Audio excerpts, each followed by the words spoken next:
What's up, YouTube?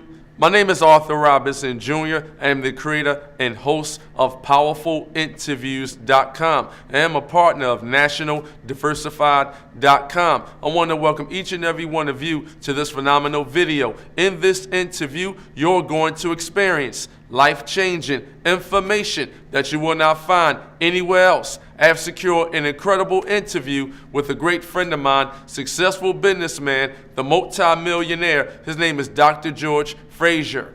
Dr. George Fraser is the best-selling author of his phenomenal book, which is called Success Runs in Our Race. Dr. George Fraser is the founder and CEO of FraserNet.com, and FraserNet.com is a global networking company for African descent entrepreneurs.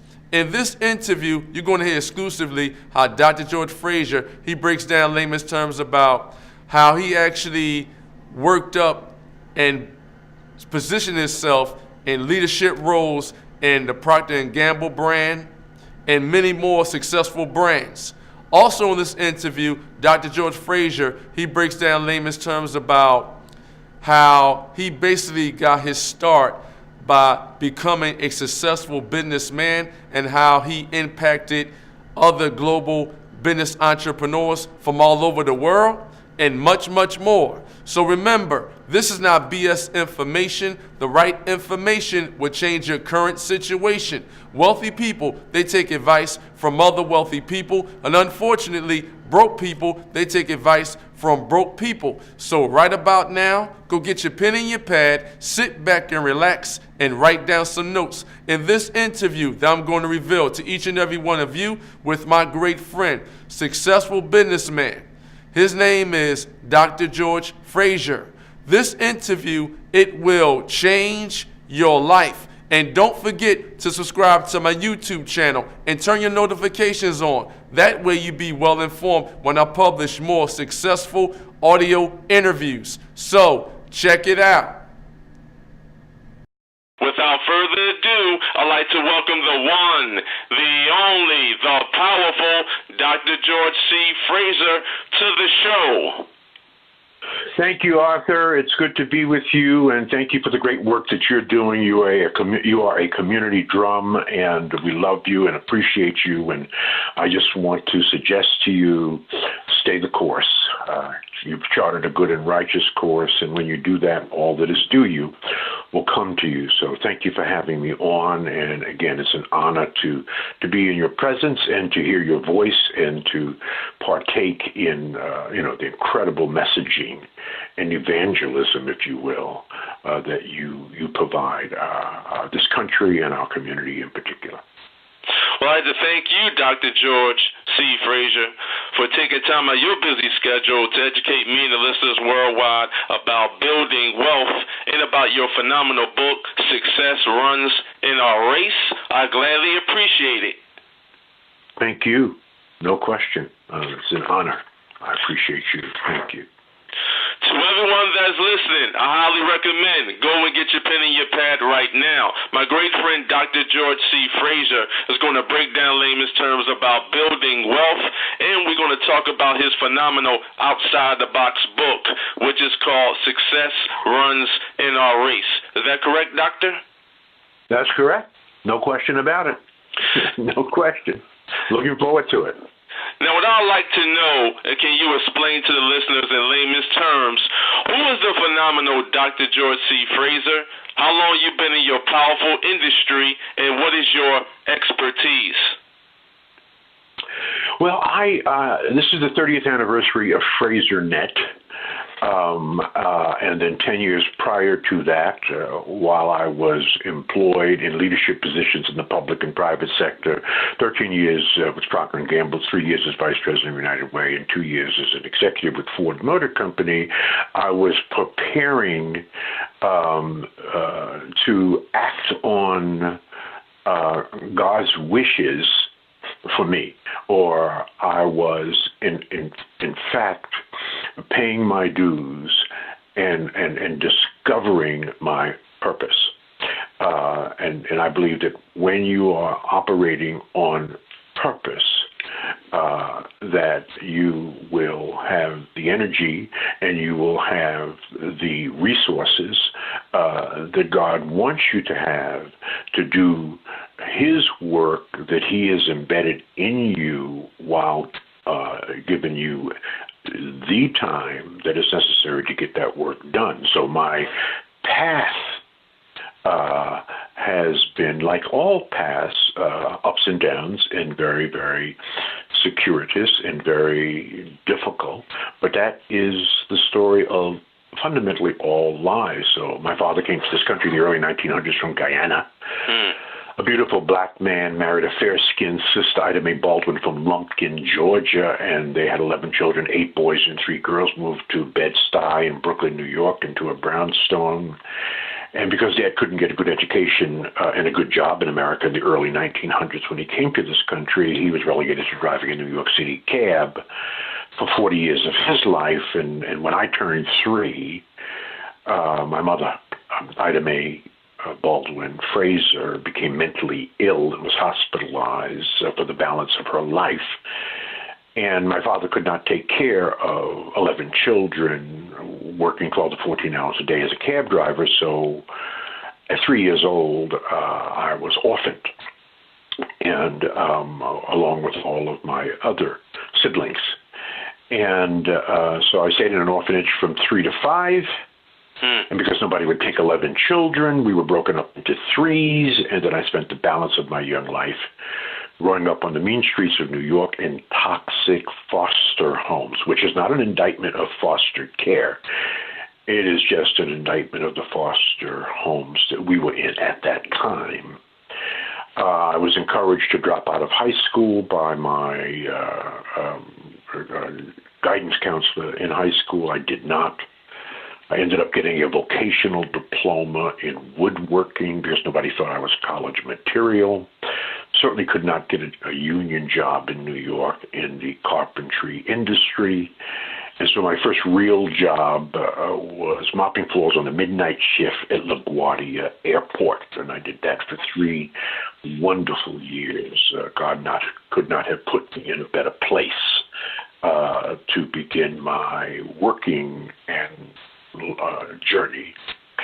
And if you were to go to LaGuardia Airport today and go into the maintenance department, there is a plaque on the wall with me having won every award that a floor mopper could win back in the days.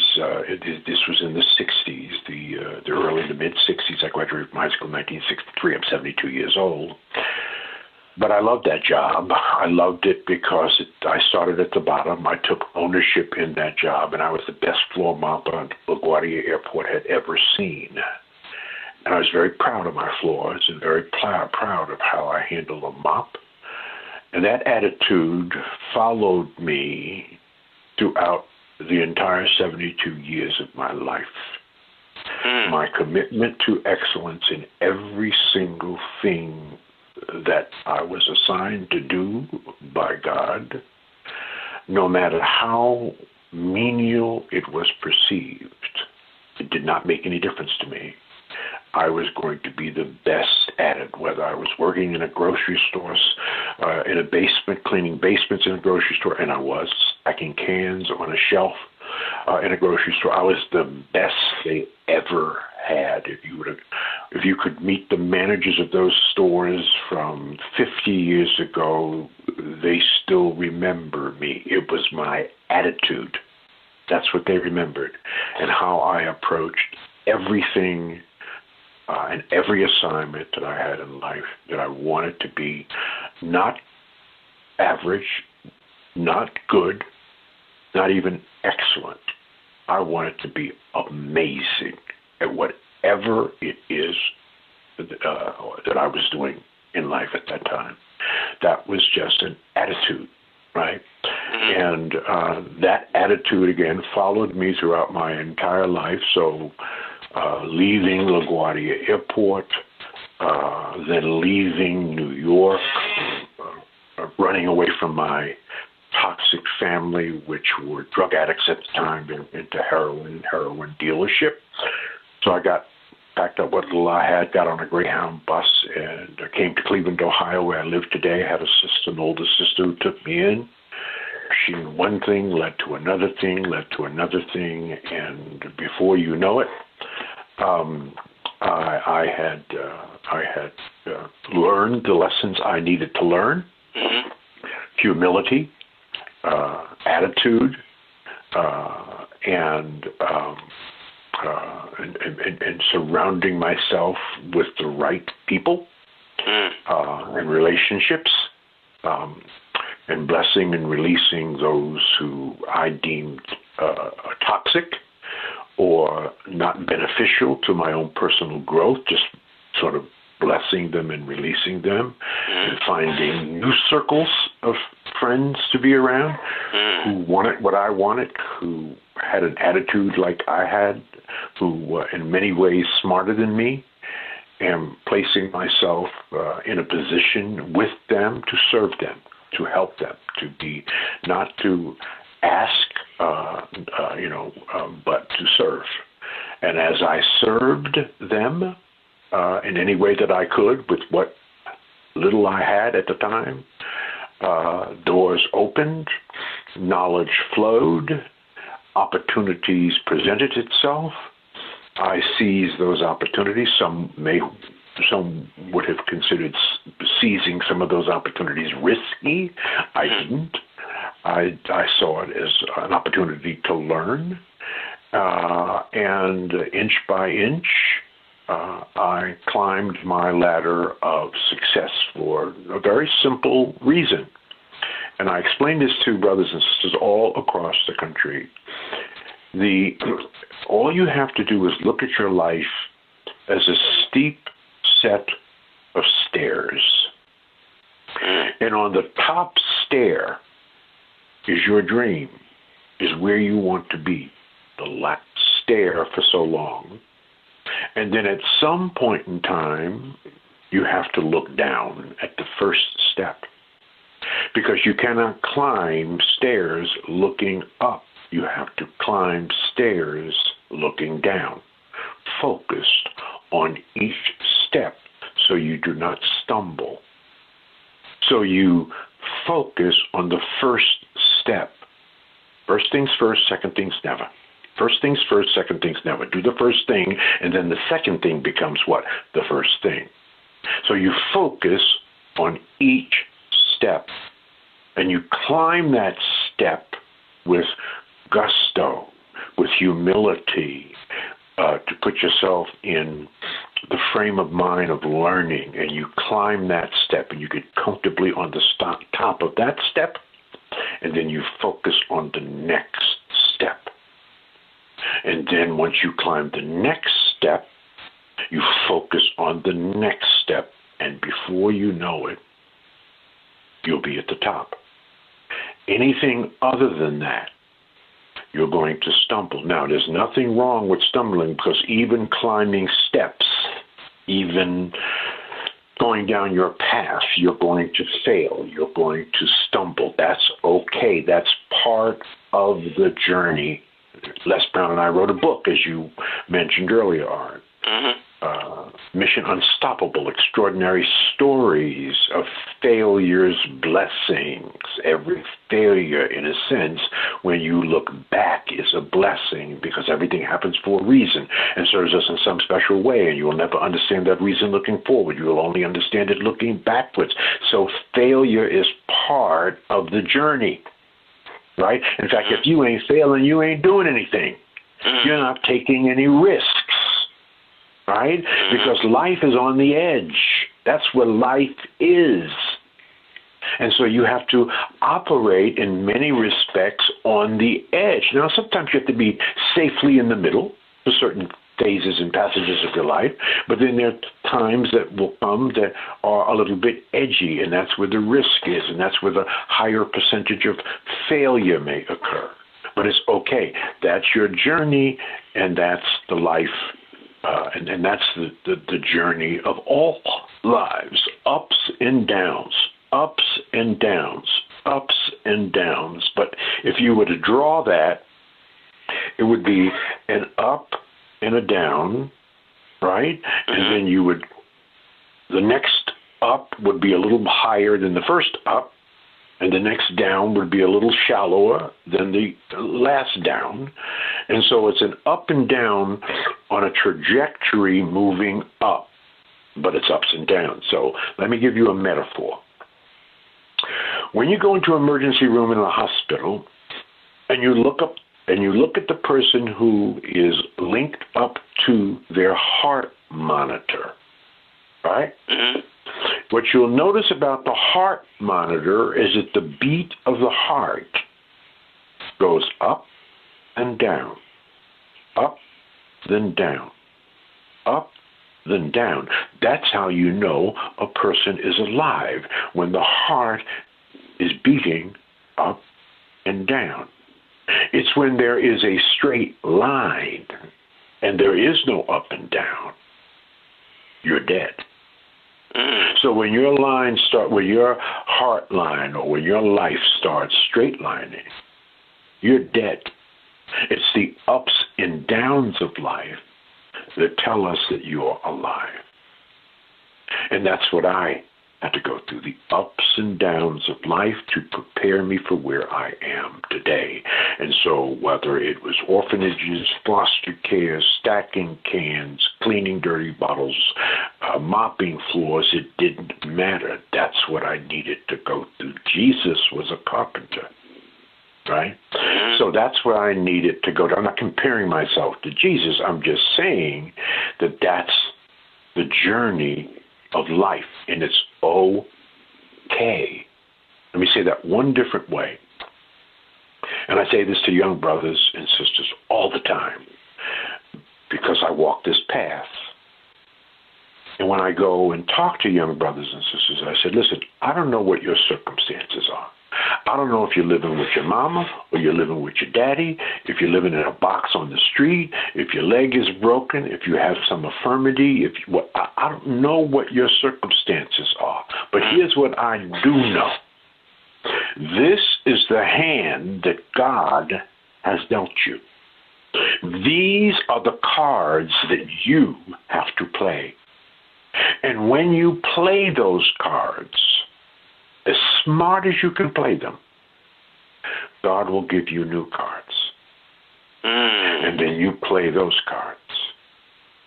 And you play those cards as best as you can at that time. And God will notice. And He'll give you a better hand. And each passage of life, if you play your hand properly and do the right thing to be morally grounded and spiritually rooted and do the right things, God knows your heart, right? You will be given the cards to do God's work, because this is what you're here. So you're here for a reason. We all have a unique purpose in life. There's a job that God has assigned only you to do. And if you do not do it, it will not be done in the universe. So you're here for a reason. We didn't just pop up. You're here for a reason. And God is constantly talking to us, telling us exactly what to do. Except most people choose not to listen.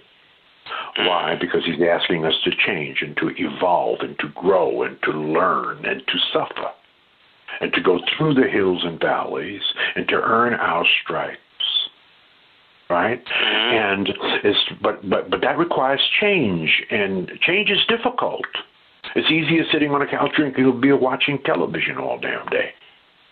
So these are the lessons that I have learned navigating and negotiating the hills and valleys of life, climbing the stairs to success, bumping my head, doing the rigorous work of learning, applying work ethic to everything that I have done in life, right? I took ownership and did the work. It didn't matter. It didn't matter. I never saw anything as beneath me. I always saw everything as God's work. This is my assignment for the moment. I know I'm not going to be a floor mopper for the rest of my life. I'm going to mop these floors, learn these lessons, and move on. And then it's that approach to life that took me from foster care to the Business Hall of Fame. And if I can do it, and my sister can do it, we were in foster care together, in the orphanage together. If we can do it, it can be done. We're living proof of that. It can be done. We, black people, survived slavery. We are awesome and powerful people. Except most black people have forgotten who they really are. That's really the problem. They have forgotten that they are the children of the slaves that would not die, that we have the genetic encoding of the great solving people. I just returned from 10 days in Egypt. That's a bucket list trip. There should not be a black person in America that does not visit Egypt now. I visit all over sub-Saharan Africa. Right? Every major country on the coastal rims of the Atlantic Ocean where we were taken as human beings and enslaved. And there you can find and locate yourself in our modern negative history. That's 400 years, right? That's the negative history, right? And that's modern history. That's only 400 years old. But when you go to Egypt, and you walk through the Valley of Kings, and you go into those tombs, and you look at the hieroglyphics that are carved and painted on the wall, and you see people with big noses and big lips and painted blue, black, and you stand in front of the pyramid and look at the 1 million stones that each weigh 2,000 pounds each, and they still have not figured out how ancient Africans lifted a 2,000-pound stone 600 feet in the air without a crane. You will understand how awesome you are. But most of us have no idea. So we have the genetic encoding, right? That gene flows in our brain and in our bodies. But we have forgotten this. We don't know our history. Most black people have never even been to Africa. There's a whole bunch of black people who don't even want to go to Africa. There ain't no damn African. Wrong. Right? And don't ever forget, brothers and sisters who are listening, that black people were God's first people. That's not hype. That's science. The first remains of humans as we know them, Homo sapiens, were found 75,000 years ago in the Olduvai Gorge in Ethiopia. If you're hanging out in Ethiopia, you're blue-black. You're God's first people. Right? And if God made man in his image, what color is God? You are experiencing a life-changing, powerful interview, and you are hearing it first from Arthur Robinson Jr.'s PowerfulInterviews.com. We're awesome and powerful people. I know that because I have studied our history. I've traveled every place that we have been. I've located myself in the ancient history, 5,000 years before Christ. Remember, when you go into the tombs, these tombs were built 4,000 and 5,000 years before Christ. Now, by the way, Egypt is the modern name. It was Kemet, K-E-M-E-T, before it was Egypt, and in around 200 BC, about 4,000 years later, Kemet was conquered by the Greeks. And the Greeks renamed it Egypt. The Greeks renamed Kemet, Egypt. Do you know what the word Egypt means? Most people don't even know what the word Egypt means. It means land of the blacks. Wow. So they knew, and I know. So this is who we really are. We were not slaves who were brought here to be enslaved. We were brilliant human beings brought from the continent and enslaved. And if we knew who we really were, and we were operating out of our historic greatness instead of the oppressive psychological mindset and the Holocaust that we have gone through, because we went through a psychological Holocaust, second to none in the history of humankind. 250 years of the most oppressive form of slavery, intergenerational slavery, ever designed by man. We're still overcoming the psychological wounding, both conscious and subconscious wounds of that whooping.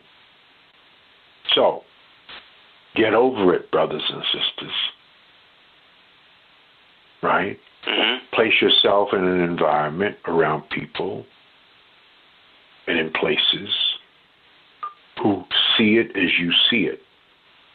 They know their greatness. They see their greatness. Les Brown knew his greatness. He was talking about it 40 years ago. Not only did he know it, and you know his story, he acted on it and has become one of the greatest speakers in America, in the world. A black man looks like one of those kings I saw in the Cairo Museum in Egypt. He knew it, and he acted on it. I know it. Although I'm fair-skinned with, in quote, good hair, I had my DNA tested, and my African roots go back to the Cameroon, the Tikar tribe in northern Cameroon. So I know what DNA and blood runs through me, and so does my sister. Wow. And we acted on it, in spite of an orphanage, in spite of heroin in our environment, in spite of the mean streets of Brooklyn, New York, in spite of 15 years of foster care, in spite of that, in spite of I had no earned degree. I went to a vocational high school. Emma went to a vocational high school, got a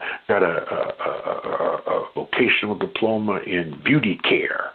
Why he thought she was college material. Now she's a Harvard PhD.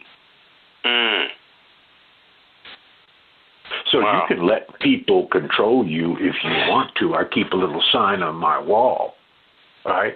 Control your own destiny, or somebody else will. But your destiny will be controlled. The question is, are you controlling it? Or is the isms of America and all the other crap going on in this country controlling it? I refuse to let the isms of America control me. And I say this to brothers and sisters all the time.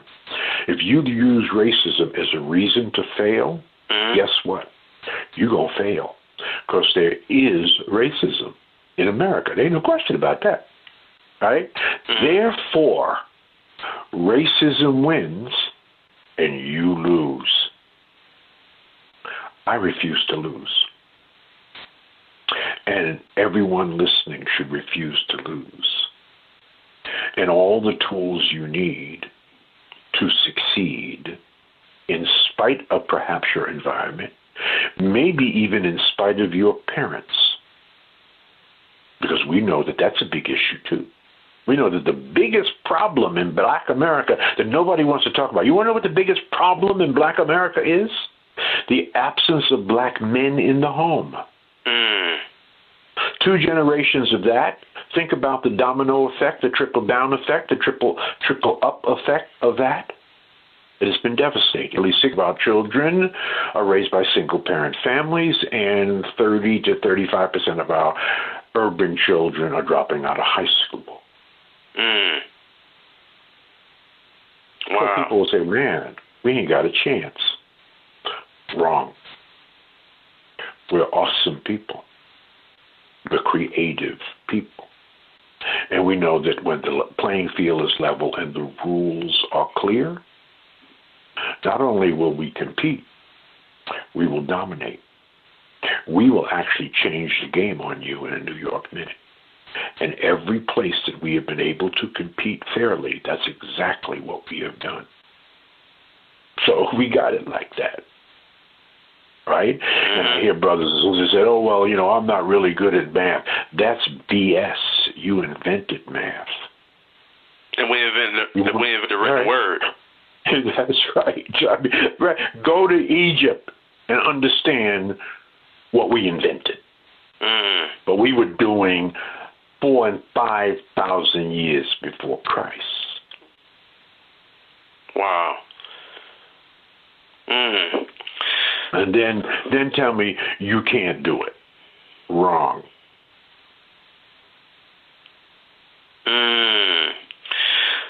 Dr. George, you are breaking down in layman's terms phenomenal outside-the-box knowledge to me and my listeners, and I appreciate you coming on my show today.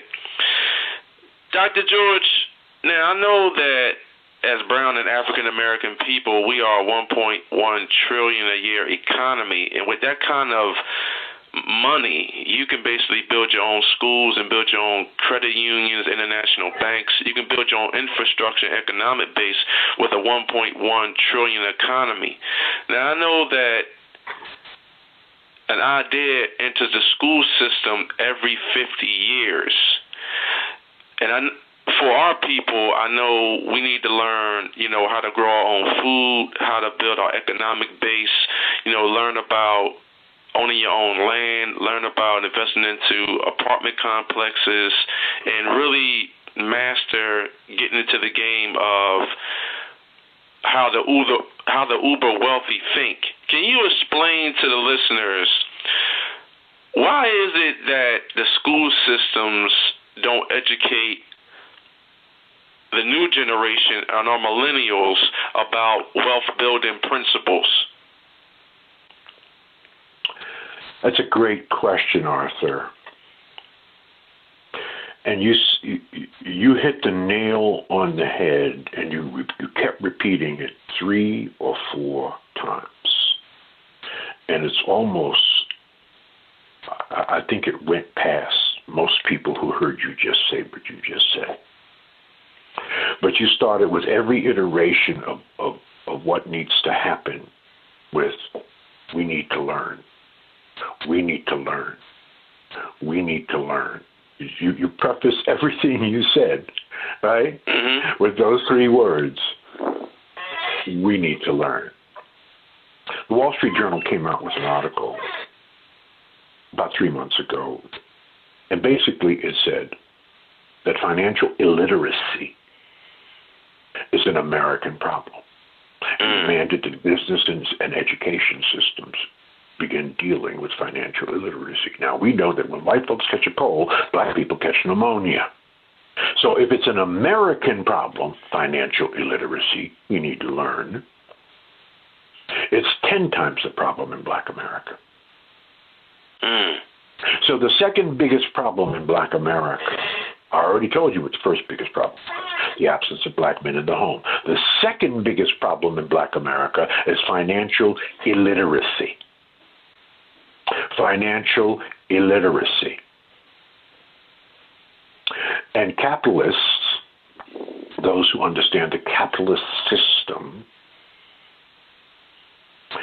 are not that interested in sharpening your financial literacy skills to the extent that you can effectively compete with them, the 1% or the 2% that have most of the money.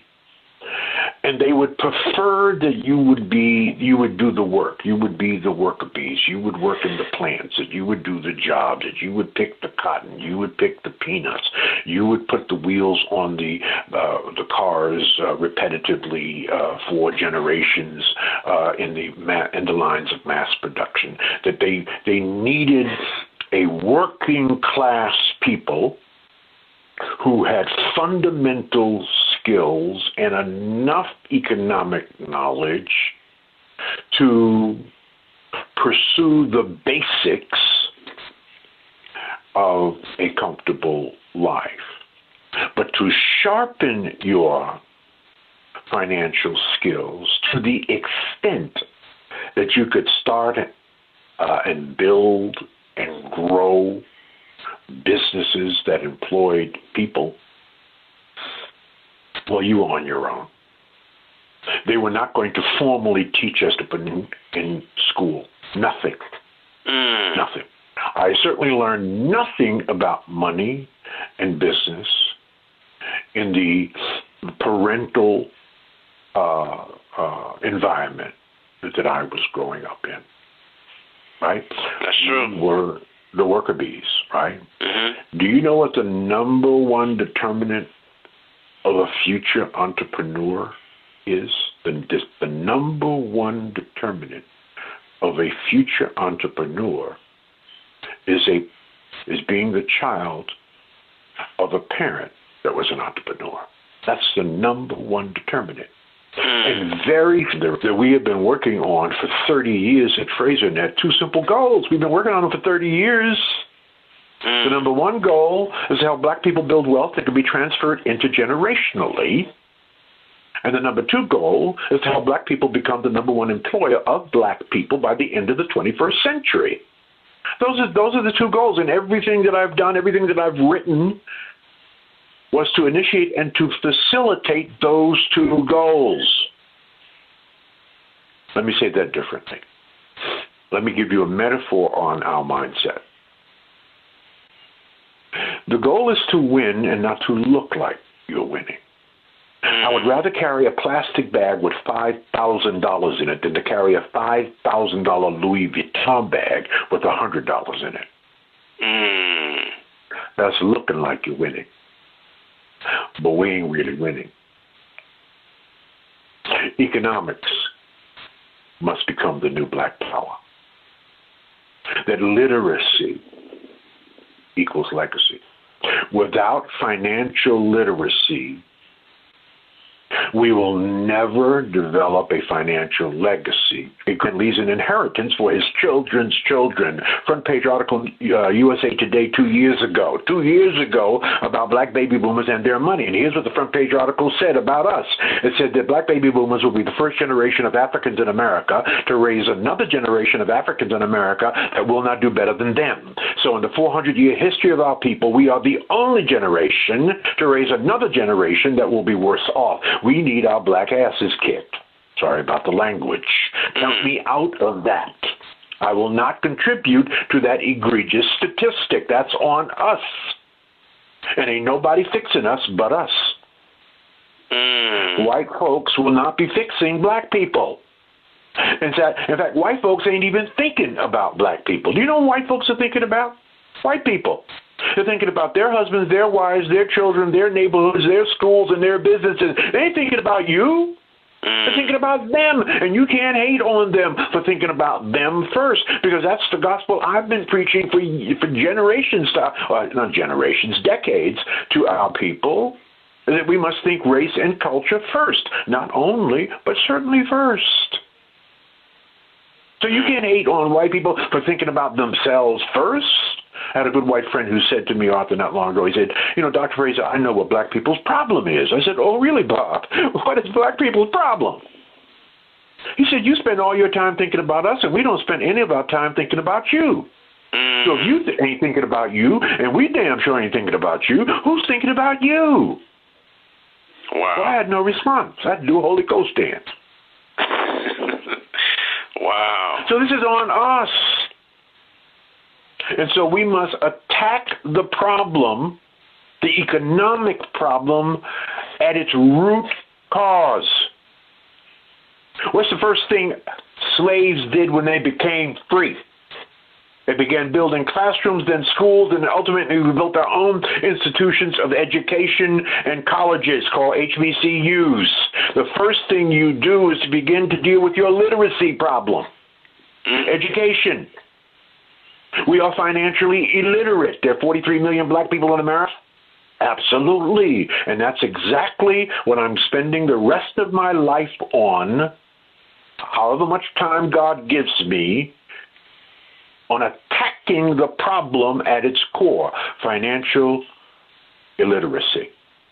So you say, okay, George, now that's interesting. There's no argument there. Mm-hmm. Education, literacy equals legacy. Without literacy, there is no legacy. How are you going to do that? Well, I believe that financial illiteracy in Black America has reached the point of addiction and disease. Look up the definition of addiction and disease. It's that bad. It's that bad. Addiction and disease. And so once I understood that, and it took me years to come to grips with that, even to admit that to myself, that we have an addiction and disease problem when it comes to the ultimate investment, leveraging, understanding of capitalism and money. We are financially illiterate people. But it's due to no real fault of our own, because if we knew better, we would do better. We had no models. No one was teaching it. So I said to myself, what is the best model in America, if not the world, for treating addiction and disease? What's the best model out there? It's Alcoholics Anonymous. Alcoholics Anonymous. Now, I know a lot about Alcoholics Anonymous because my very best friend was an alcoholic, and I had to do the intervention. And when you do the intervention, you have to go through the program with the person you intervene on so you know how to serve them in their addiction. So, Alcoholics Anonymous has a very simple three-step system, the most effective in the world. In fact, Weight Watchers has duplicated. Many people have duplicated Alcoholics Anonymous' three-step system. The first step in the system is you must pledge to following a system to overcome your inebriation and to move into sobriety. They call it the 12-step program. You've heard of it, right? You ought to read it, by the way. It's phenomenal. God is all up in it. Scripture is all up in it. Spirit is all up in the 12-step program. It's incredible. Well, we have a 10-step program, part of what we call the Moses movement that I developed nearly 10 years ago, called the 10 Commitments to Financial Freedom. It mimics, it mirrors, except on financial side, the 12-step program. The second part of the first step is to have a simple goal. I don't know if you know what the goal is for an alcoholic. If they join AA, it's very simple. I will not have a drink today. Not I will not have a drink this year or this month or this week. Today. You drink one day at a time. Right? Right. And so we have a simple goal. Right? I will become debt-free within 3 to 5 years, excluding mortgage, and commit to saving $50 a month. Okay? That's our little goal. We've had that goal for 10 years. So we've got that first step covered. You are experiencing a life-changing, powerful interview, and you are hearing it first from Arthur Robinson Jr.'s PowerfulInterviews.com. The second step, Alcoholics Anonymous, you must become literate regarding your addiction. In other words, you must learn about your disease. You got to read about it. Right? You got to study it. And so we have that covered. We have there are all kinds of financial literacy programs. We have our own Paul and Moses program, and it's $139 for life.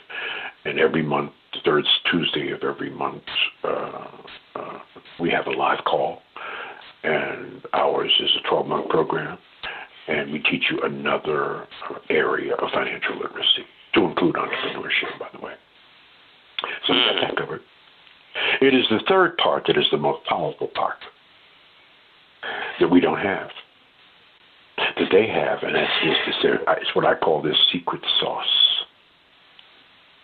And their secret sauce is that when you join up with Alcoholics Anonymous, you must pledge to attend a support group vis-a-vis a support center 2 to 3 times a month. They want you to do it every week.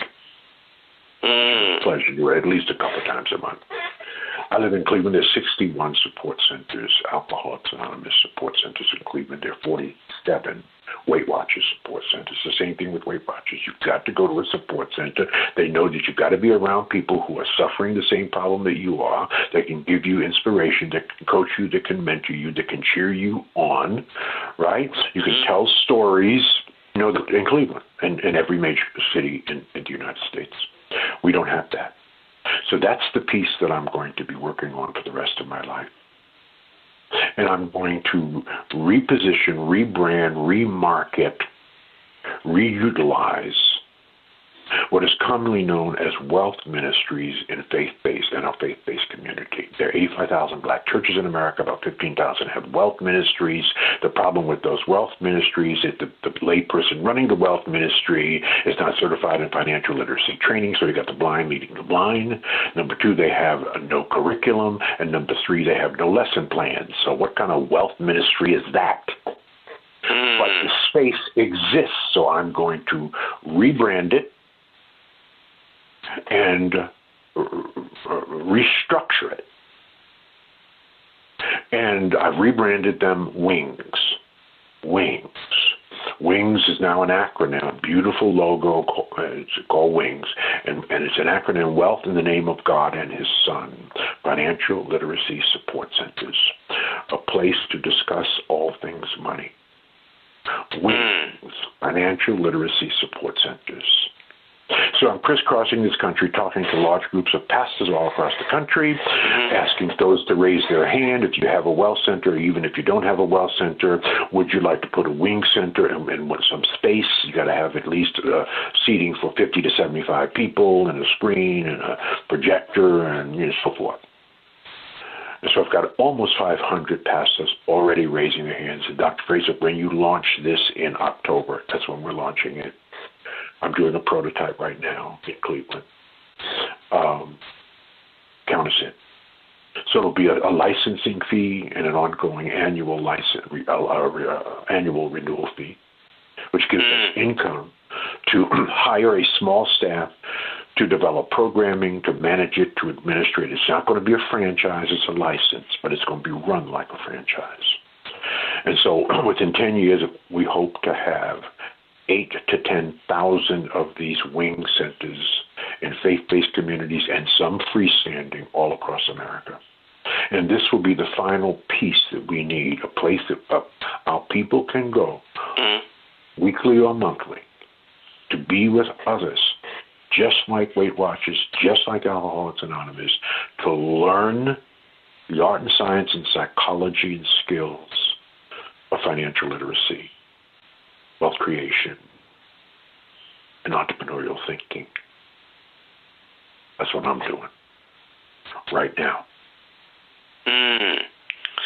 Now, you said that we need to focus on financial literacy, and I know in the early 1900s we had brown and African-American black Wall Streets, but basically they destroyed them because we didn't have international allies, other nations backing up our systems. From your perspective, do you think the Black Wall Streets are actually going to come back in full effect in the 21st century? I think to some degree. That was a different time. Now remember, we had Black Wall Streets in a time during our time in America. When America wouldn't feed us, America wouldn't bury us, America wouldn't allow us to go to their churches, America wouldn't allow us to eat in their restaurants, America wouldn't allow us to go into their stores, America wouldn't bank us, America wouldn't insure us, so we had to build all this stuff ourselves. Because the only way we were going to get it is if we produced it. So we had a very, very entrepreneurial necessity back in the day. Now, so integration was both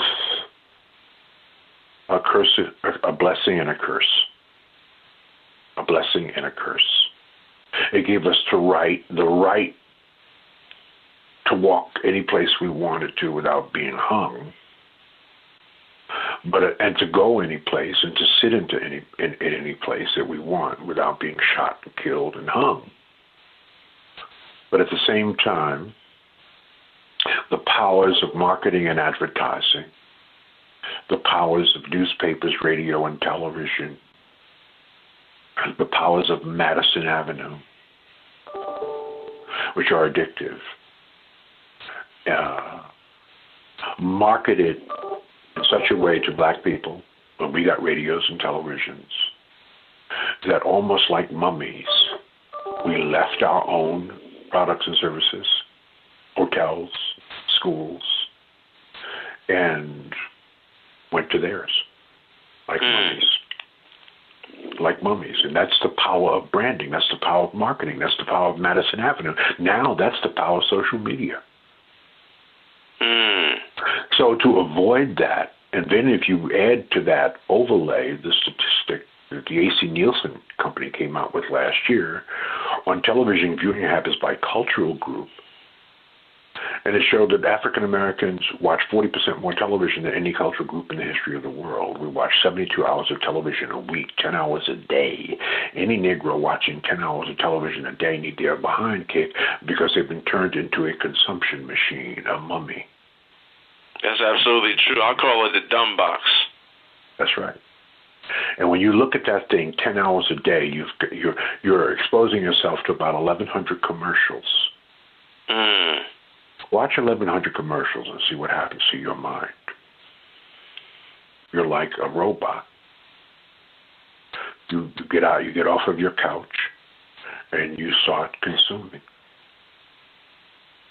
And so I don't know if we'll ever return to the days of Black Wall Street. I mean, you look at the gentrification of black neighborhoods. I was speaking at the Schomburg a month ago, and I don't know if you know it, but I could hardly find any black people in Harlem. Wow. Harlem is now overwhelmingly majority white. Wow. In Harlem.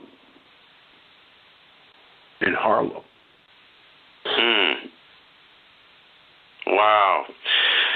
Dr. George, can you explain to the listeners in your own influential way, what is the best advice that you have ever received?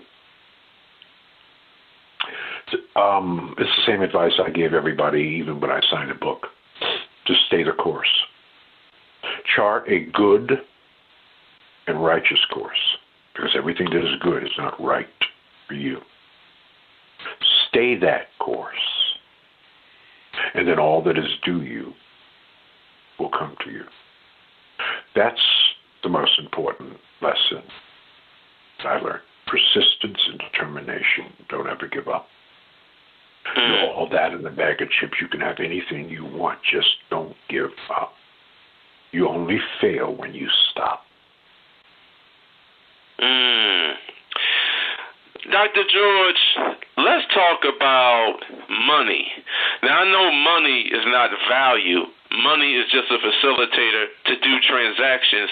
How would you define money?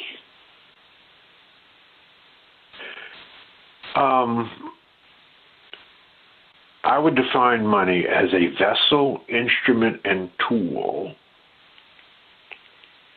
to engage in the assets necessary to take you, your significant other, and or your family to where you desire to be, if properly applied and utilized. That's what money is. The more of it you have, within to some degree, the more choices you have. Money provides you choices, and God wants us to have unlimited. Without choices, you have to live in a box under a bridge. you see. So we want choices. Money provides us options and choices, and then it is the management of our choices that is the essence of living. So you could have money and choose to buy a fleet of $350,000 Rolls Royces, and you ain't making that kind of money. Bill Gates doesn't have a Rolls Royce. Warren Buffett doesn't have a Rolls Royce by choice. So money gives you choices, but it is the management of your choices that is the essence of living. It will either create, or it will create your heaven or your hell. And we know people with plenty of money that are in a living hell. We know people that do not have the money that a Bill Gates has or Warren Buffett, but they live in their own private heaven because they have the right frame of mind about how to manage and use and leverage what resources they have. You said money gives you choices. So money is a byproduct of the value that you uncover? Sure. You could put it that way. I mean, that would be another definition. There are many definitions of it. Yes. Because there's value in almost everything. There's value in what you know. And do you know how to monetize that value? That's called entrepreneurship. There's value in, so there's value everywhere. Everywhere. You can extract value everywhere because everything either grows or dies. Look at all of nature. It's either growing or dying. Everywhere, everything, including you must grow or die. And everything you need to grow, because God has put you here, as I said 2 times, for a purpose. So everything you need to grow is around you. Everything. Money is a part of it, but it's not the only thing. It is how you access the unique qualities that God has given you that enables you to monetize those qualities. You are experiencing a life-changing, powerful interview, and you are hearing it first from Arthur Robinson Jr.'s PowerfulInterviews.com. Now, you said that we have to learn entrepreneurship. Now, let's talk about the word entrepreneur. Now, the word entrepreneur means entreprendre, and it was invented in the 15th century in France, and a gentleman by the name of John Baptist invented the word, and 300 years later, the word still exists, which is entrepreneur. So entre means between, and pondre means to take. So it means to take lower productivity and increase it to higher productivity. Can you explain to the listeners, Dr. George, how are you increasing your productivity in your businesses? Well, let me say it this way. You must have a large vision, but you must think small. Everything begins as a seed. And then you see, you can't take a watermelon, put it in the ground, and expect for it to grow other watermelons. It will not. You must cut open the watermelon, take out a seed, put the seed in the ground, cultivate the seed, water the seed, fertilize the seed, give the seed time, and then the seed will bear fruit in great abundance. That's a metaphor for our lives. Everything begins as a seed. Everything begins small.